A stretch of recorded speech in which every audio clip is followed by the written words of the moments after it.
Lo pernah nggak sih ngerasa udah ngikutin semua prosedur, mengerjakan semuanya dengan benar, tapi ujung-ujungnya tetap kalah sama orang yang punya jalur dalam? Ya, lo nggak salah. Kita semua tahu di Indonesia orang dalam atau biasa kita sebut dengan ordal itu nyata dan ada di mana-mana. Gue di sini nggak cuma mau ngeluh, tapi mau ngajak lo semua buat buka mata. Kita harus tahu seberapa parah sih penyakit ini sebenarnya.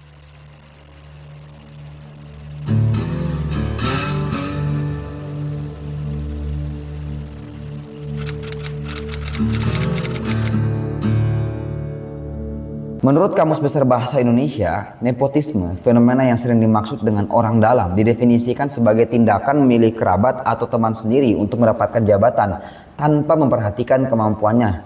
Secara hukum, Undang-Undang Nomor 8 Tahun 1999 menyatakan bahwa nepotisme adalah perbuatan pejabat yang menguntungkan keluarga atau kroninya dan merugikan kita semua. Ini bukan cuma sekedar kenal-kenalan biasa, tapi sebuah sistem, namanya sistem ordal. Ini adalah cara nggak resmi di mana orang dapat posisi penting karena kenalannya, bukan karena kemampuan yang mereka miliki. Dan ini merusak keadilan dan merugikan kita semua secara sistematis. Meski reformasi dimulai tahun 1998 dengan semangat berantas KKN dan munculnya KPK, ordal tetap melekat sebagai tradisi budaya yang sulit dihapus. Bahkan sebelum Orde Baru, praktik ini sudah muncul sejak zaman kolonial. Ini menunjukkan bahwa budaya ordal sudah ada sejak lama dan jadi bagian dari masyarakat kita. Kenapa ordal susah banget hilang? Ini ada hubungannya sama budaya kita sendiri. Pertama adalah budaya kekeluargaan. Kita sangat menekankan nilai kekeluargaan dan gotong royong. Saking kuatnya, tekanan untuk saling bantu ini kadang jadi pembenaran buat praktek ordal, di mana koneksi personal digunakan untuk mendapatkan jabatan. Yang kedua, patron klien. Ada sistem patronase, yaitu pertukaran antara orang yang punya kekuasaan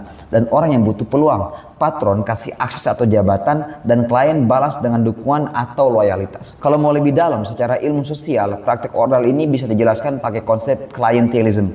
Konsep ini menjelaskan pola hubungan gak setara antara orang yang punya kekuasaan dan orang yang butuh. Hubungan ini sifatnya personal, jangka panjang, dan dasarnya adalah loyalitas, bukan kemampuan. Praktik ini sudah ada dari zaman Romawi dan feodalisme, lalu bertahan sampai sekarang dalam bentuk baru di birokrasi dan politik. Jadi, ordal itu lebih mengutamakan kedekatan personal, bukan kualitas atau kompetensi. Ordal itu bukan cuma gosip, tapi realitas yang dirasakan di lapangan. Faktanya, Ombudsman di 2024 menerima lebih dari 10.000 aduan yang menunjukkan pelanggaran prosedur masih marak terjadi. Di tahun 2023, ada lebih dari 3.400 kasus maladministrasi yang terbukti, di mana sebagian besar berupa layanan yang tidak diberikan, penundaan dan penyimpangan prosedur.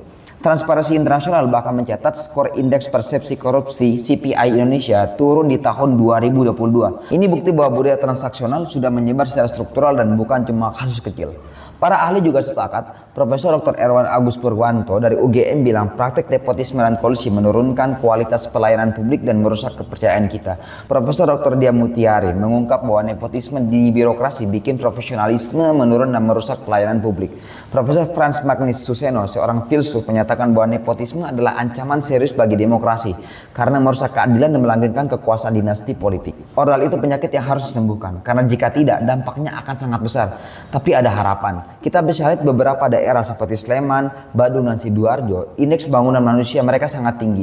Ini bisa jadi indikasi bahwa pelayanan publik di sana lebih baik dan lebih adil, yang berarti sistem ordal mungkin tidak dominan di sana. Ini bukti bahwa perubahan itu masih mungkin terjadi. Idealnya, sistem ordal ini diubah jadi sistem networking yang sehat. Artinya, orang yang punya koneksi juga adalah orang yang punya kemampuan. Tujuannya agar mereka yang melayani masyarakat benar-benar punya kemampuan untuk menyelesaikan masalah, bukan cuma karena balas budi atau kenal sama pejabat. Ini bukan cuma tentang mengeluh, ini tentang menciptakan masa depan di mana generasi-generasi bangsa gak harus punya kenalan pejabat buat dapat pekerjaan yang layak.